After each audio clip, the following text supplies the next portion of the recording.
এক নগরে ধর্মবুদ্ধি আর পাপবুদ্ধি নামের দুই বন্ধু থাকত। একবার পাপবুদ্ধি ভাবল ও বোকাও বটে আর গরিবও বটে। কোনোদিন ধর্মবুদ্ধিকে নিয়ে বিদেশে গেলে কেমন হয়, ওর সাহায্যে ধন সম্পত্তি উপার্জন করে কোনো এক সময় চালাকির দ্বারা সমস্ত ধন সম্পত্তি নিজের করে নেওয়া যায়। এই কথা ভেবে ও পরের দিন ধর্মবুদ্ধির কাছে গিয়ে বলল, বন্ধু, না তো তুমি কখনো বিদেশে গেছো আর নাই ওখানকার কোনো কিছু দেখেছো।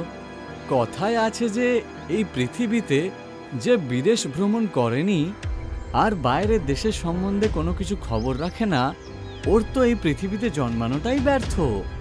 পাপবুদ্ধির চিন্তাভাবনা ধর্মবুদ্ধির খুবই ভালো লাগলো আর দুজনে মিলে একদিন বিদেশের উদ্দেশ্যে বেরিয়ে পড়ল।